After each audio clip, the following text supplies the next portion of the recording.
This is Life Worlds, the place where we explore life through other eyes and minds. Let's flip the script and discover how to orient your world around nature. I'm Alexa Firminish. Come join me as we get down and forage for fungi, stalk coyotes, draft laws for rivers, hum with beehives, sing bird language, and help beavers to dam again. Let these stories spark your reconnection to nature's multiverse. Learn how to bring ecosystems back to life, become an agent for other intelligences, and begin to see how you too are the sum of all life worlds. You're listening to the full episode of Rewilding with Derek Gow. First, let's start with the basics. What is rewilding and why should you care about it? Rewilding is a very particular form of restoration ecology, which is a pretty fancy way of saying bringing nature back into a state of balance. Rewilding does some things that other forms of restoration just don't do.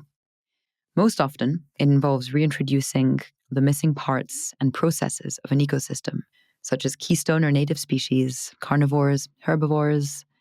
Imagine jaguars, bisons, wildcats, water voles, shrews, aurochs, all things big and large. Those are just some of the friends who can be present when land is being rewilded. And when these animals return to somewhere they may not have been for hundreds of years, they do what they like to do best. They are themselves, and they begin to chomp, munch, trample, poop, eat. And this means that they begin spreading seeds, drawing down carbon, changing the vegetation of riverbanks, recreating and restoring all kinds of invisible relationships and behaviors that enable life to exist. Some animals are architects, like the beaver, who build dams that make nests for yet more species. And some animals actually need our architects to remove obstructions to allow fish and rivers to flow once more. Honestly, once I got into it, I found rewilding to be like the portal of Narnia that brought me into the life worlds of so many species, because it began to illuminate how each different part is magnificently affecting the whole. It stretches our minds, and it asks us to expand our empathy towards other species. It asks us to expand our ability to share, because we need to share our landscapes and allow these other lives back into their original homelands. So there you have it. Rewilding is about letting nature do its thing and enabling the Earth's natural rhythms to express and ebb and flow, and about us humans learning to cohabitate with other forms of life. For now, let's kick off with Derek Gow, infamous amongst rewilding circles for his leadership in reintroducing the beaver back into European landscapes. Through Derek and his delightfully funny and informative book, Bringing Back the Beaver, I've become somewhat obsessed with beavers, but more on that in just a minute. I think you'll appreciate his fast-paced, no-nonsense take on just what needs to happen to scale up rewilding and what might stand in the way. Our conversation ranges from his delightful descriptions of restored landscapes to Elizabethan fat bishops, prehistoric cattle, wolf gods, and water voles that Gorgonzola riverbanks. Here is Derek Gow. Good to see you, Derek. Hi. Well, thank you for your kind invitation. Thank you so much for being here. Let's just jump right in. On this podcast, we focus a lot on how to reevaluate the human relationship with other species. And we speak with a lot of our guests about this fundamental fact that if we try and restore land without restoring relationship, we're not going to get very far in the long term. And so knowing about the work that you do in the world in rewilding and restoring land and reintroducing species to ecosystems, and having worked a little bit in that space myself, it really seems that the most common obstacle is less the technicalities, although those parts are fascinating and tricky, but what happens in here, right? Like inside the human head. Yep. And so to kick it off, I really want to ask you about these obstacles. And in your work, what is it that you keep butting up against that causes the frustration and the inertia that you see in the world? Yes, well, I mean, there's a friend of mine in Germany who's even bigger and fatter and more bearded than I am. And he will tell you with a German accent that managing beavers has nothing to do with the beavers themselves. It has everything to do with people. People ask, well, what it is in their heads that stops them, and honestly, it's a concoction of all things. It's history, it's tradition, it's the idea for some people that we have, in Britain, we have lost this halcyon, Edwardian, Victorian shooting, fishing, hunting countryside. And that is the way that it should be, and that what we should do with every fibre in our being is strive to get back to that, because that's, in inverted commas, natural, and everything else is wrong. The idea for many people, especially when it comes to animals like the beaver or the wolf or whatever else, that we are going to live alongside anything that takes anything from us is just unacceptable. It's a farming, settler, elemental mindset, and it's very difficult to counteract. It's so deeply ingrained that having conversations with people who've reached that kind of mindset later in life, or even people in their teens who are heading strongly towards it, is next to impossible. They can't understand that when if you're.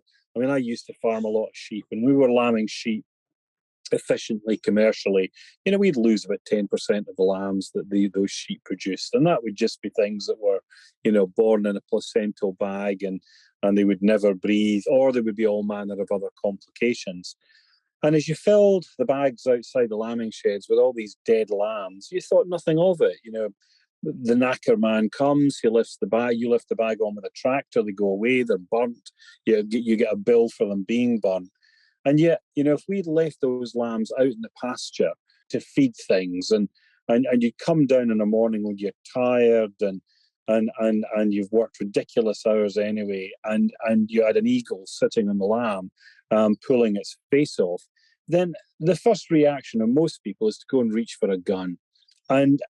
And yet it's just crazy. All these surpluses that you see in life, the wildebeest crossing the Serengeti, the saiga in the Alta, in northern in Siberia, on their great life treks. They produce great numbers of young, or great opportunity, which predators have always used. And of course, sheep lambing artificially in high numbers for those predators is exactly the same thing. And yet we just don't seem to be able to rationalize or realize that. And we always view it, with a hostility based on the idea it's taken something from me, and that is unacceptable.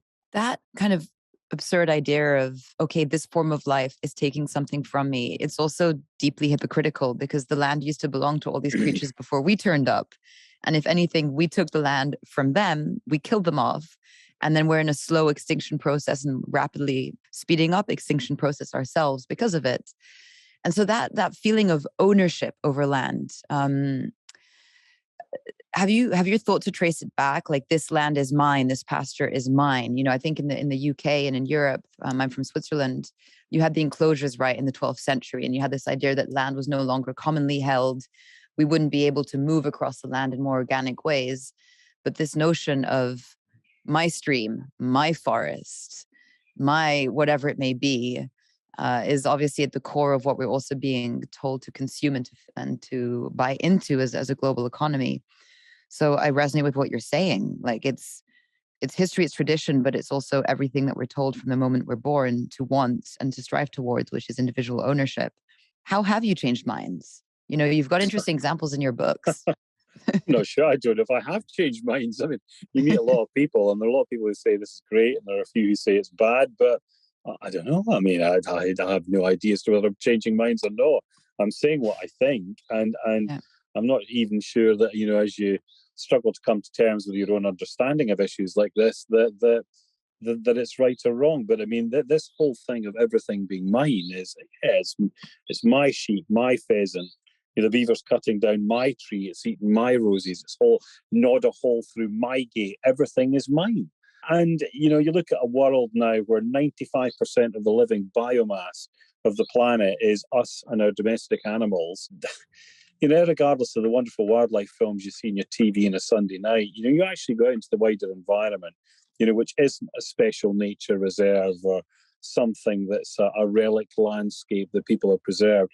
and you just go and see what's there. And I mean, I do plenty of that, and it's just shocking. I mean, you so seldom see anything of any ecological value. Normally, what you're looking at are landscapes that are entirely played out. They are flayed to death, by sheep, or by with maize production, with the soils running off into the watercourses, the toxic silts underlying the rocks that are in the water itself. No life, no insects.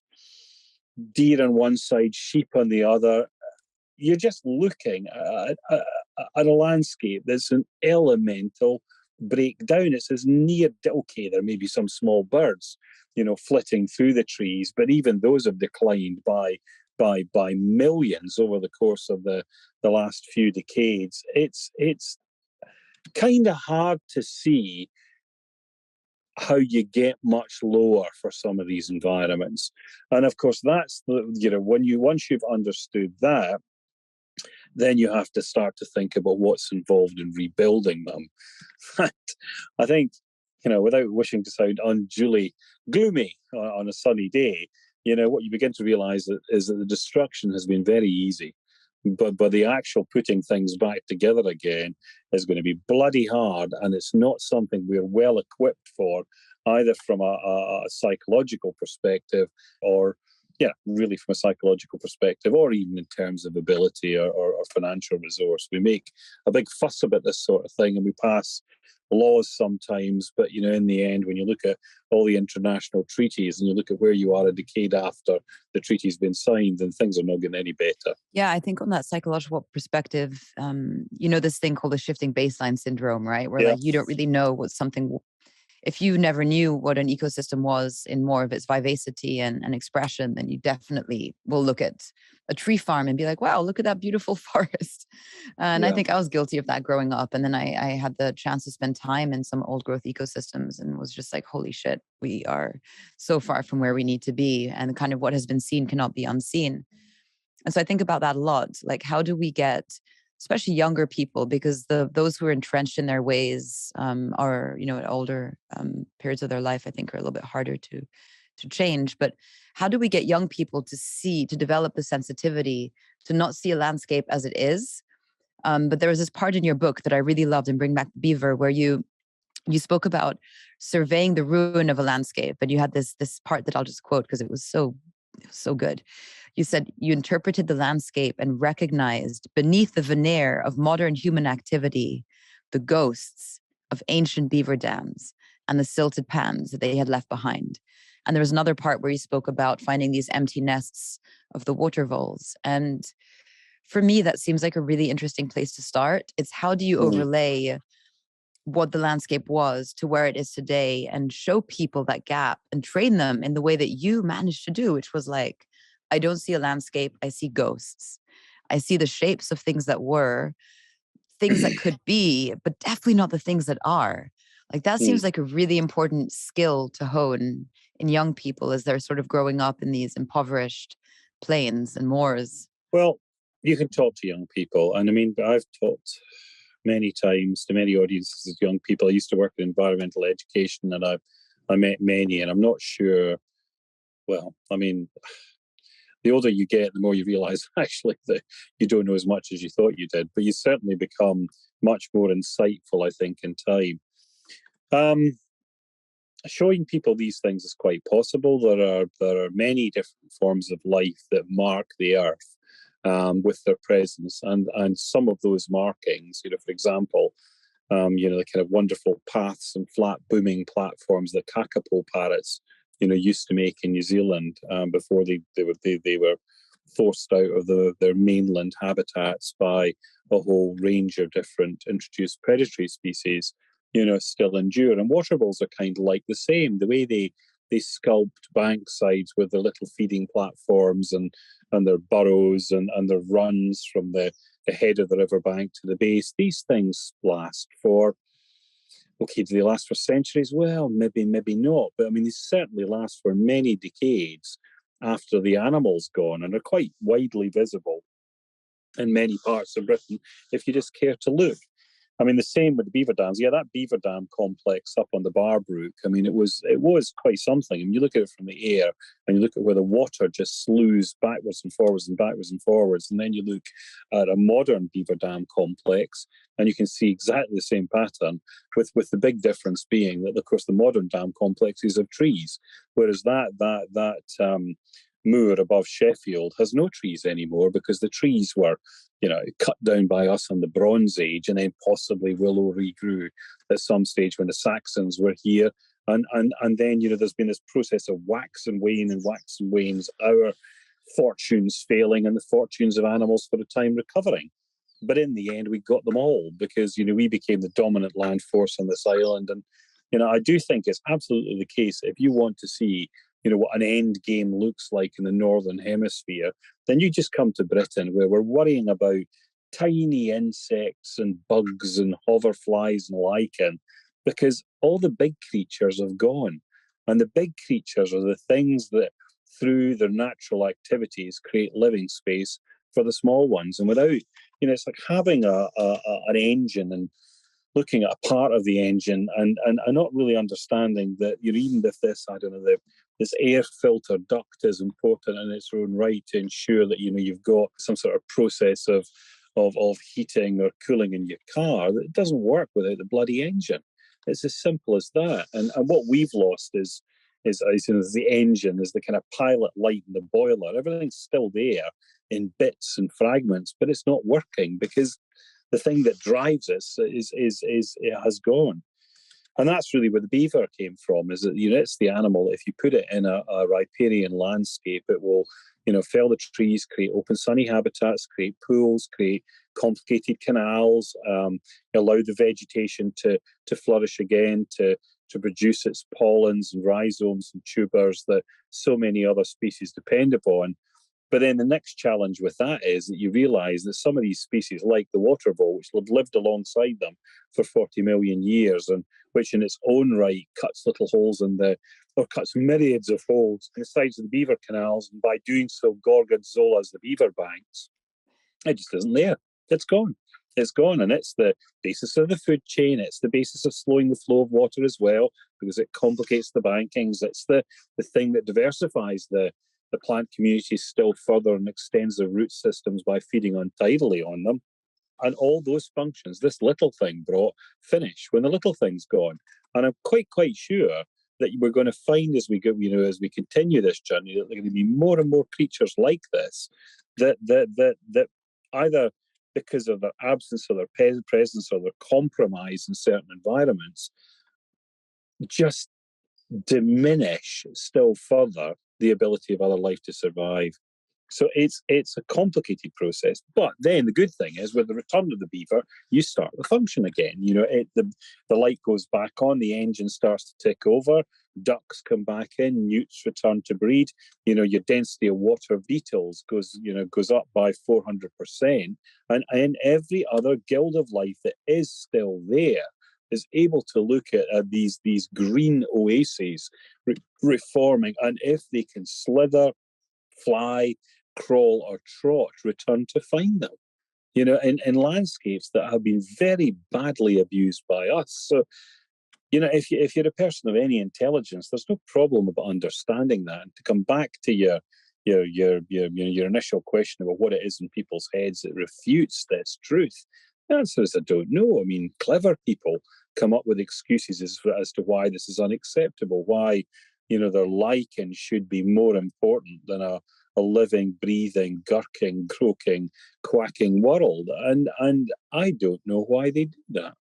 I have no idea. It's not my mindset. It's something that's small and peculiar and that idolizes a hoverfly or a fish or a lichen, whatever. And those are the guys that are supposed to be on side and are supposed to be allies when it comes to species recovery.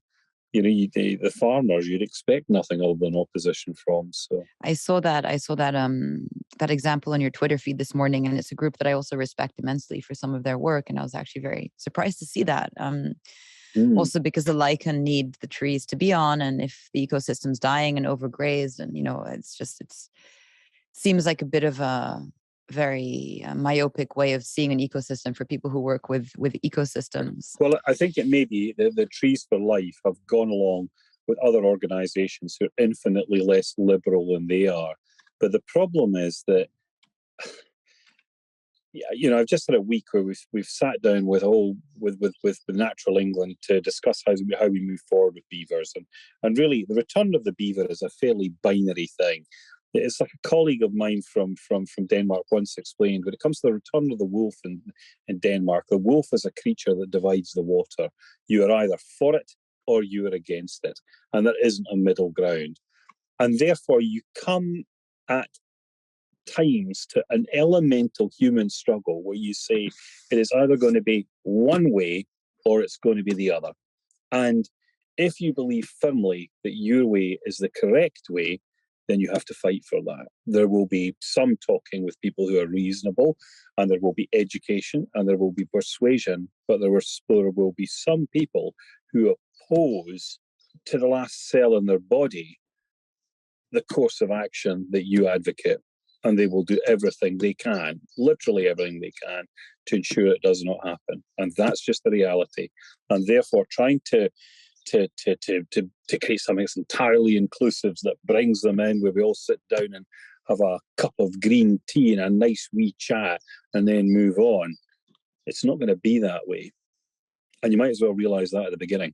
Even though I think one would prefer to see it another way, that is just the lucidity of what you're saying, and the practicality, I think, is really important, because we can't waste more time trying to create these dialogues if at the end of the day, I mean, that was what was so striking about your book, was time and time again, you got so close, and then some logger-headed fellow or female just sort of blocked these years and years and years of efforts. And I just don't know how you did it, to be quite honest. Like your perseverance, you are as perseverant as the beaver. And I have to say, after I finished reading the book, I've spent some time with beavers because I lived up in British Columbia for a while. Spent a little bit more time with otters, who also are just absolutely wondrous creatures.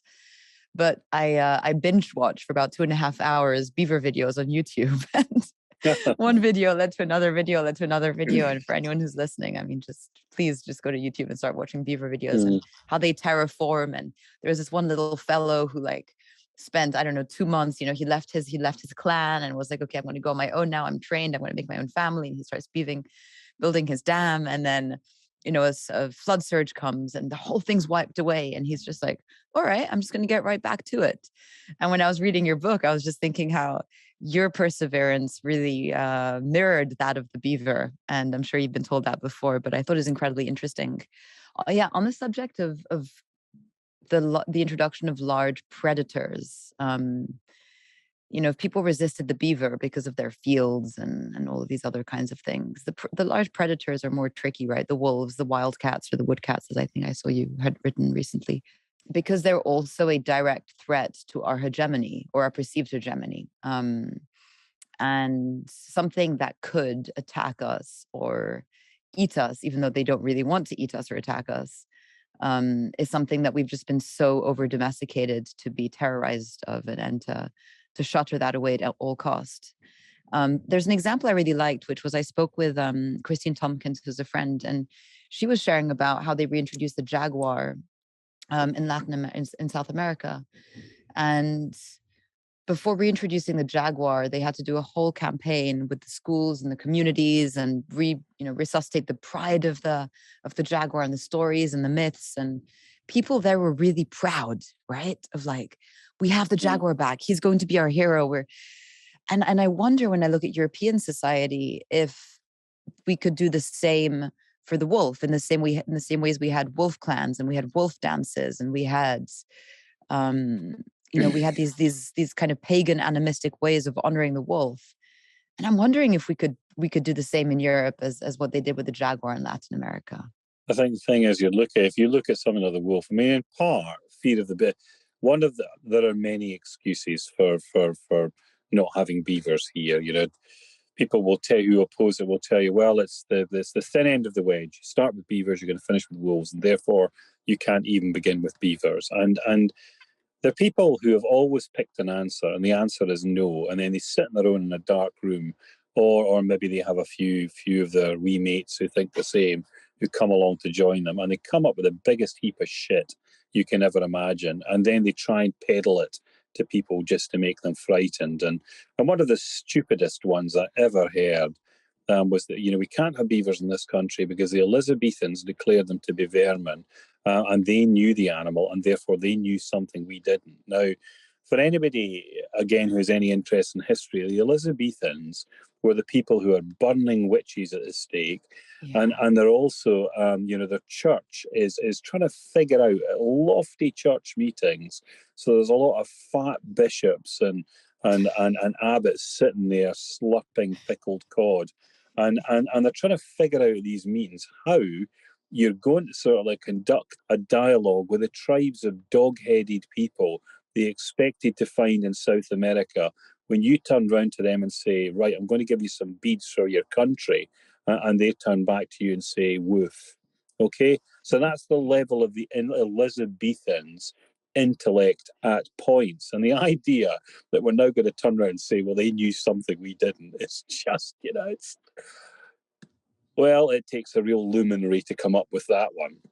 But that aside, turning the wolf into a god, well, there is a time when they were gods. There's working on a book about the history of wolves in Britain at the moment, and there have been a couple of little bronze sculptures found. There was I'm trying to struggle to think, but I think it might have been a Saxon cult of wolf worship, and they had these wee icons of a wolf devouring, quite commonly, a man, which were made in brass, and they worshipped these, and maybe there was some form of sacrifice associated with them. But the wolf, like many other wild animals, existed with us at a time when we looked up to them, and they were gods. They had power that we didn't have. They were stronger, they were bigger, they were fiercer, they were faster. If you were a beaver, you could adapt landscapes in a way that people simply couldn't. And therefore, at different times, different people, different landscapes, different cultures admired these creatures greatly, even if they killed them. But we in Britain have come 1,000 years at least away from this. We've come away with the medieval church in our heads, telling us that they've been sent from Satan. We've come away with, again, the idea that this is a creature of waste and desolation, and that Jesus is the good shepherd who looks after the sheep and looks after people, and this thing is just evil. And you look at, there are very few accounts in Britain, and if there are even words that mention wolves together in less than a sentence, there are few people that describe them. There are maybe some odd place names where it's the glade where the wolf cubs play. But if people talk about them, they always talk about them as being something that's horrifying. Occasionally you'll get a medieval account that says that somebody has been paid a bounty for catching and not killing a wolf. And as soon as you look at that word catching, you wonder what the end of that animal was, because I can assure you that having looked at the British history of them and looked at what's written about them in Scandinavia or indeed continental Europe, that there was no level of barbarity in the darkest of minds that we did not descend to when it came to that creature. Our persecution of it was beyond unspeakable words.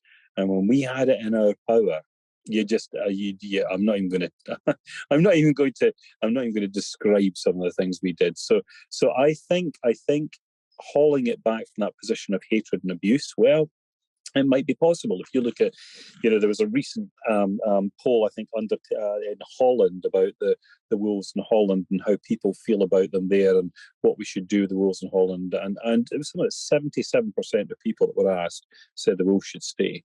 And you look at that and think, that's a really good result, until you actually look at the number of people in the same poll that said, yeah, but we really hate the Turks. And there's something very dark now about them as well, and that they've almost become this kind of like beast of the far right. They've been hijacked to be something that's, is better to have them than it is to have immigrants. And so I don't know, it would be something. There are many people who view them in a very different way, and it is very fair to say that the bad people in society are now nothing like as prevalent as was once the case, and that most people, of rational thought or mindset would consider, their abominations to be just that. But we have a long way to go before we come to an understanding with this creature. If you look at the writing of Aldo Leopold, who wrote Thinking Like a Mountain, it was, just 100 years before where we are, and it is understanding that, the landscape's not frightened of the carnivores. What the landscape's terrified of are the herbivores that flee it to its skeleton. Us taking wolves back on that basis, I don't know. That part of Thinking Like a Mountain where he sees the glint in the wolf's eye as it dies and understand that he's killed something so sacred. Yeah, oh gosh, you shared so much. I don't know where to start. First of all, I'm really excited to learn from you the history of the wolf and all of these tales. That's going to be such a fascinating book. I work in the climate or sustainability movement, or whatever kind of stupid term you want to give it. The anti-extinction movement, I think, is probably more correct. And I don't use the word hope because it's such a cheesy word, but I don't have a lot of starry-eyed optimism for where we can get to if we don't understand how to bring other forms of life back into our landscapes, because we can never reach ecological integrity without them. And if we don't reach ecological integrity, the climate, our ecosystems, the biosphere, the geosphere will always be out of whack. And yes, we can put massive plantation plants across the land and draw down carbon. And yes, we can electrify with, precious minerals mined out of Mongolia and parts of the world where it's out of sight, out of mind. But fundamentally, this idea of we need to reintroduce life back in, otherwise our ecosystems are never going to be healthy. And the part of that I find the most depressing is we don't know how to let other humans in. We don't know how to allow other forms of life into our models of the world. You spoke to the immigrants. I think I wrote a piece once that compared wildlife corridors with human migration corridors and the ability of life's nervous system and blood system just to flow, right? You look at the salmon swimming and then you see the dams. That's one obstruction. You see the Mexican-US border and you have Guatemalan mothers holding their children and mountain lions, both trying to cross the same goddamn wall. And so all of these fences and walls and nooses that we've put around the body of the planet that block human beings and other creatures is, I think, one of the most underspoken about issues of our time, because humans will be moving, animals will be moving. The rising temperatures and climate crisis doesn't discriminate against species. We're just one species among so many others. And I wonder if the way that we begin to prepare society to integrate, quote unquote, the other, which is actually the self in a kind of spiritual way, if we can start to train people to say, okay, how do we bring in other forms of life, other humans? Maybe we might be more willing to accept other animals as well, because otherwise I'm not that hopeful, to be quite honest with you. The walls will get bigger, the defenses will get stronger, and we'll live inside very sanitized, hyper-technologized systems of production and consumption, and that's just not a world I want to live in, to be quite honest. We'll live inside the sort of thing you see in the Lorax, whereby you have plastic trees and plastic grass, and in the end you're persuaded that actually you've got to buy air because it just doesn't smell and taste so good. And then you look at what's outside, and outside is just death. But it doesn't need to be that way. I mean, there are plenty of examples of people who think very differently. And I mean, just to take one step back from this is that, when you look at your exclusion of people and your exclusion of animals, then what you find as soon as you start to look at history is that as soon as you have an aggressive colonial culture or a frontier culture, it views animals, wilderness, and people all as obstructions. So, a Penobscot Indian in the 17th century in North America, you're paying the same sort of bounties for them as you're paying for wolves. That's it. It's just vermin that stands on its two hind legs as opposed to running on four. There's no difference at all. It's in the way of progress. It's jobs, it's livestock, it's industry, it's whatever excuse it is, and it has to be swept out of the way. Sooner the better. That's it.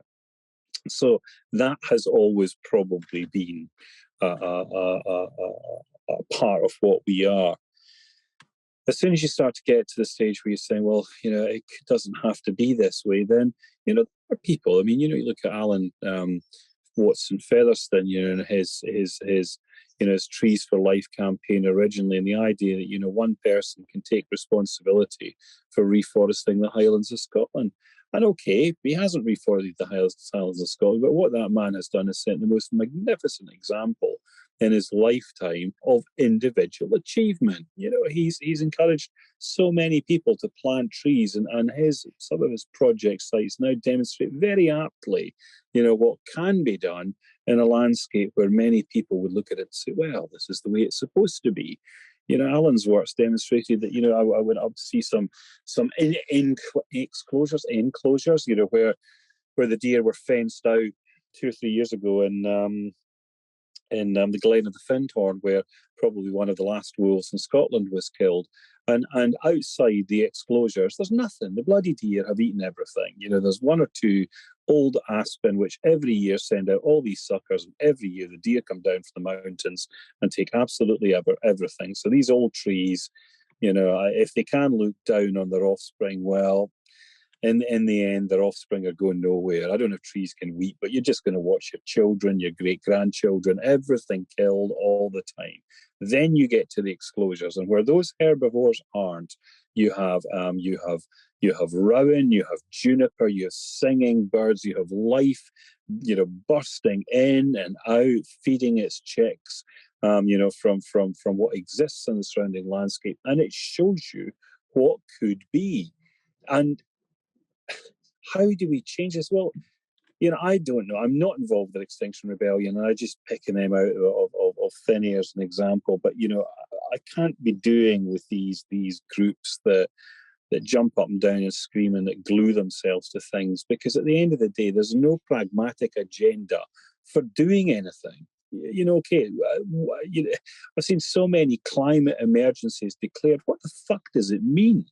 It doesn't mean any greater resource when it comes to actually changing anything. It doesn't mean that you're going to simplify legislation or turn around and say, right, those of you who have a will to do, those of you who know, those of you, what we need is we need the best minds applied to this. You look at COVID, and then you take the COVID vaccination program in the UK. Well, I've had both my vaccinations now, and I'll tell you, when you go to those clearing centres, it shows you we can still do things well. Courteous people, well organised, everything efficient, a pretty reasonable level of care and sympathy for people, and it's all processed efficiently and well. Now, I'm sure it's not always been that way, but my experience, if it was typical of much of how it was done, shows you that we can organise for a good end result. I think the shambles that comes from what we normally do is just down to the fact that things like nature conservation, despite the rhetoric, is really not that important. What you do is you leave people who are really not very able, with fairly poor resources, to try and sort out something they don't understand, and it actually makes them quite frightened. And if you pick individuals who are scared of failure in the first instance, then what they're going to do is what they're always inclined to do is nothing much.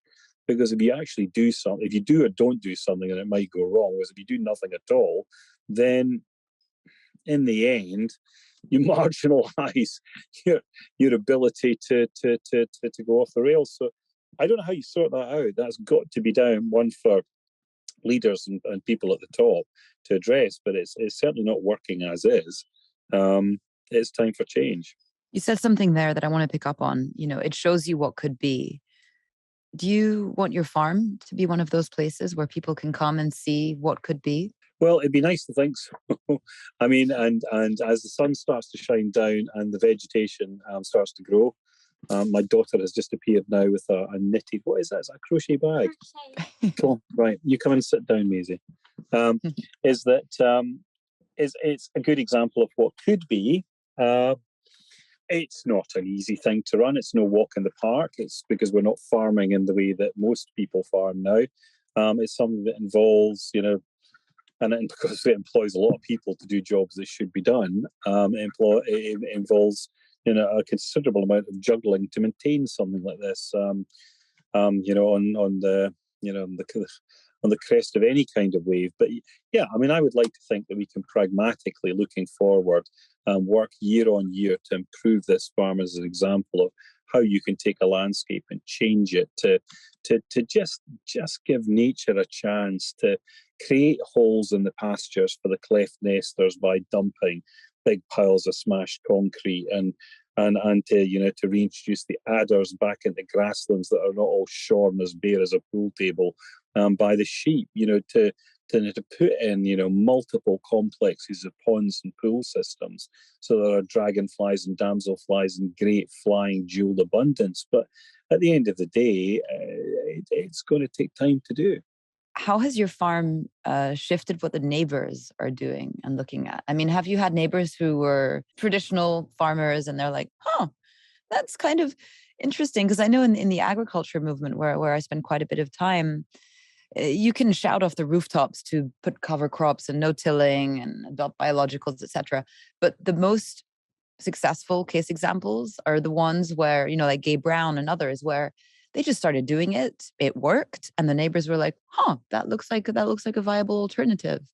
So I'm curious if you've had people around you who have sort of seen something working and just open their minds by seeing it. In as much as we ever have conversations about it, some of them will say, "Well, I can see how it works for you, Derek, but I don't think it would work for us because at the end of the day, we don't have the knowledge, we don't have the contacts, we don't have the will to do it. We're used to doing what we want to do." And then some would say, "Well, we're farmers. We're not here, to return this land to a wilderness, to reopen the drains that the generation before us put in to drain the swampy sphagnum sponges dry. We're not doing any of this bollocks.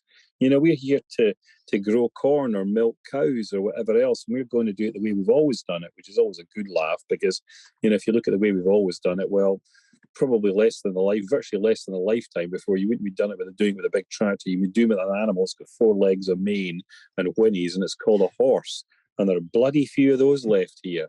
So, it's this idea that nothing ever changes and that we've always done it. Well, of course, everything changes all the time. The magnitude of something like switching from horsepower to internal combustion engines was absolutely vast.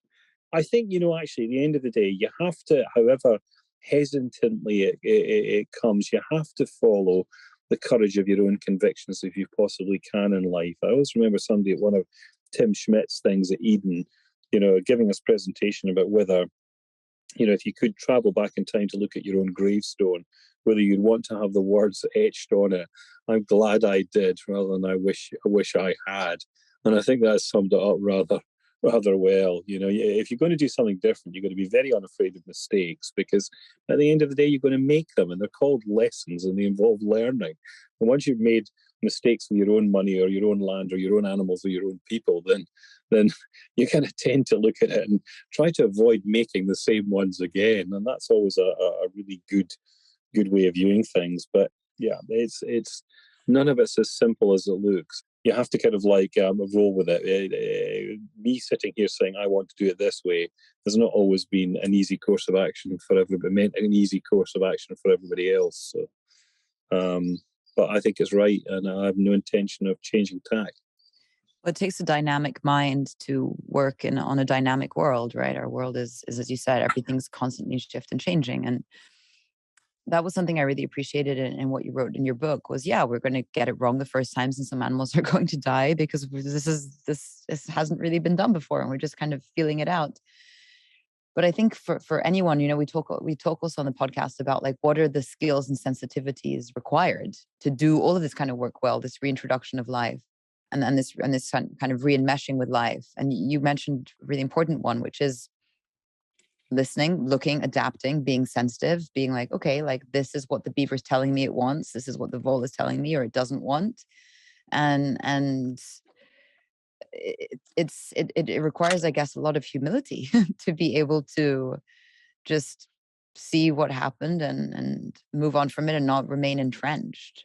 But that's the only way to work with nature because nature is constantly changing and adapting and telling us what she needs or what she wants. You certainly need to preserve a capacity to rethink things, that's for sure. Yeah. Any journey you begin with, kind of firm conviction at its outset can very rapidly turn into something you never expected as you make your way through the forest. What's the conviction you recently changed or shifted from?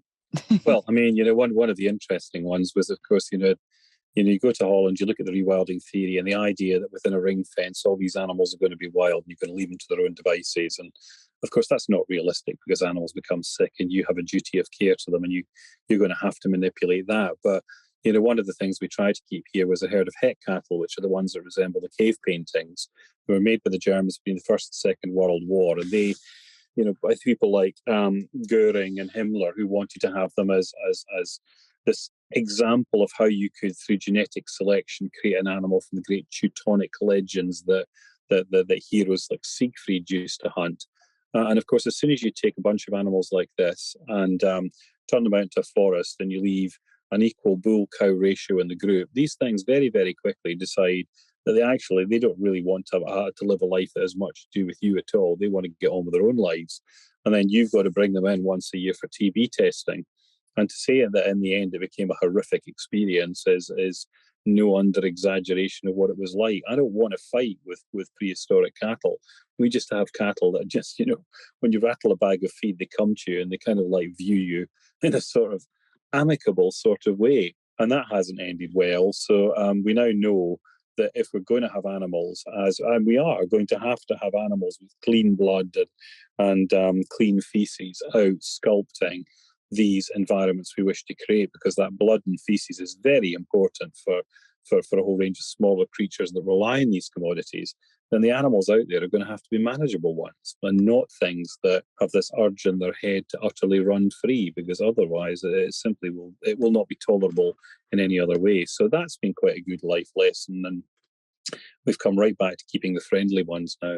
So wouldn't someone who doesn't want the wolves, wouldn't they rebut you and say, well, exactly, we don't want the unfriendly wolves in our landscape, just like you don't want your unfriendly prehistoric, sharp horned cattle around? The wolves are not like that. No, I mean, at the end of the day, they're things that might have an interest in us, and I'm quite sure that if you look at what we know of them, they can be very curious with regard to people, especially young ones. And I think you have to bear in mind, it's still very easy sitting here and with a computer screen in front of you and cars parked outside and a house with a wood burner and tea cooking on the stove to think that in our cozy world, it's very hard for us to put ourselves in the mindset of somebody from earlier times. But if you just kind of go back 2 months and into a different season, when you'd be wandering these clay roads in the early Middle Ages in clothing that was not waterproof, or in clothing,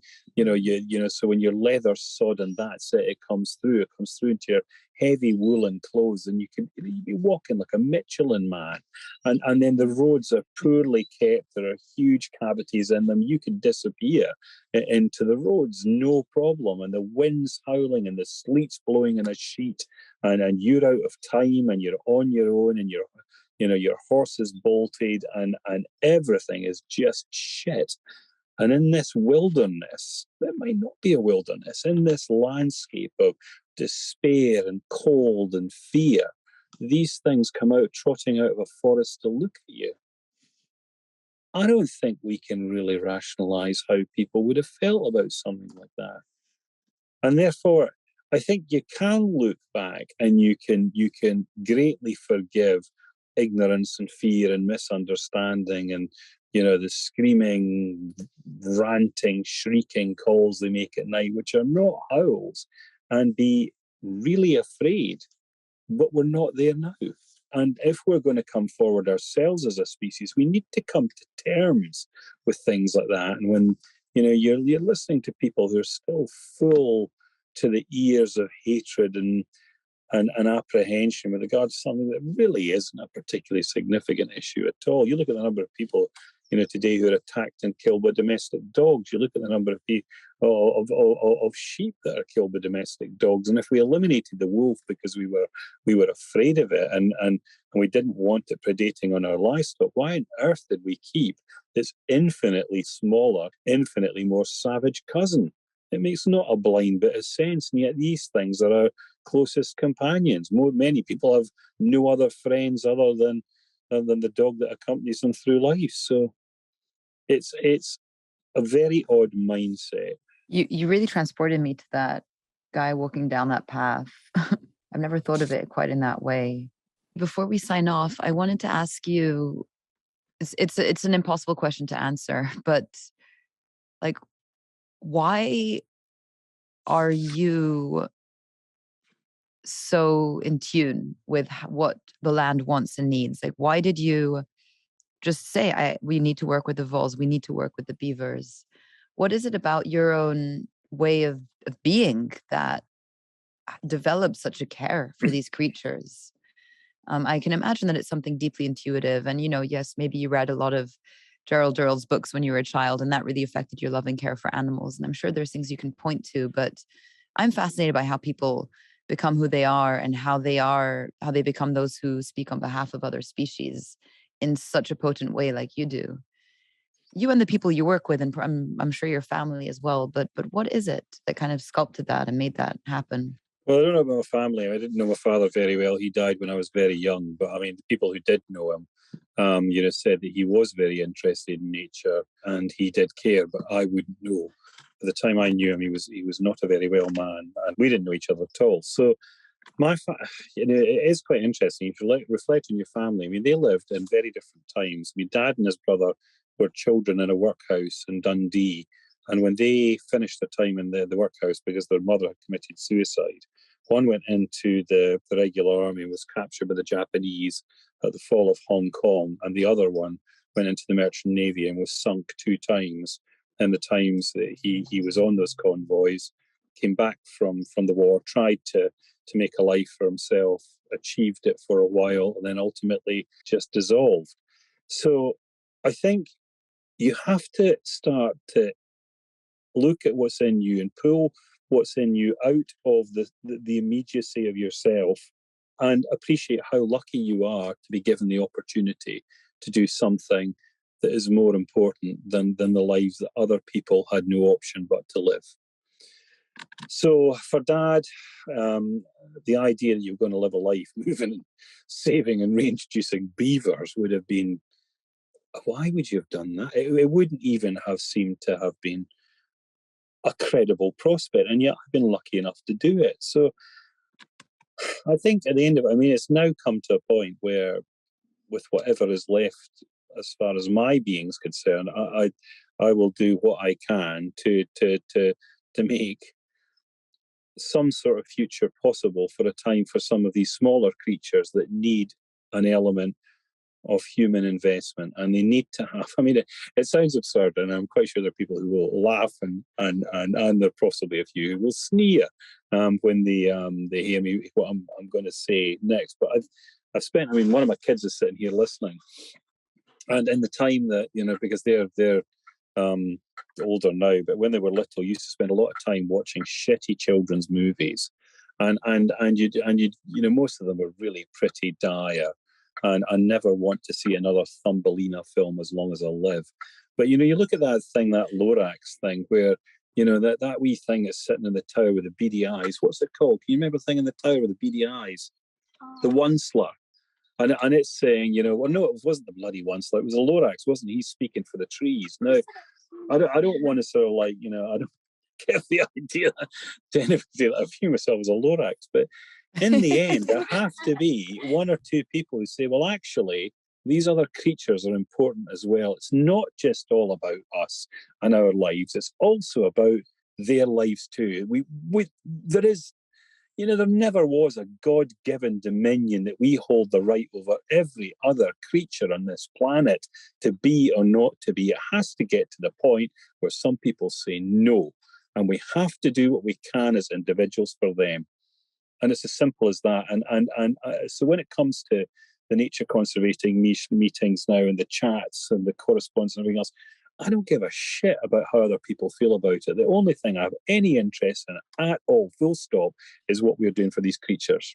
Not people, not egos, not PhDs, not big vehicles, not research institutes, not anything else. It's about what we're doing or not doing for animals, birds, or plants. And that's it. It's not very Derek, complicated. it's not at all complicated, Derek. I'm so with you. I always say that everything that I'm doing isn't for necessarily the human story whatsoever. It's just for all the other forms of life who are our kin, right? And oh gosh, thank you. That was such a poignant way to close the conversation. Well, folks, I hope you enjoyed listening to that quite as much as I did recording it. I have a pending visit to Derek's 300-acre rewilding farm on the Cornwall border, so stay tuned for that special episode, hopefully coming soon. Thank you so much for listening to the podcast, and stay tuned for a fresh Life Worlds episode coming out in just 2 weeks' time. We'll be delving into arguably the most mysterious of all the kingdoms, that of the fungi. I would love to hear from you, and please reach out to me on the website lifeworld.earth, where you can also find all of the show notes and an awesome open source library ranging from everything from ecology to technology and life at large. Subscribe to our email list, and I'll see you back here soon.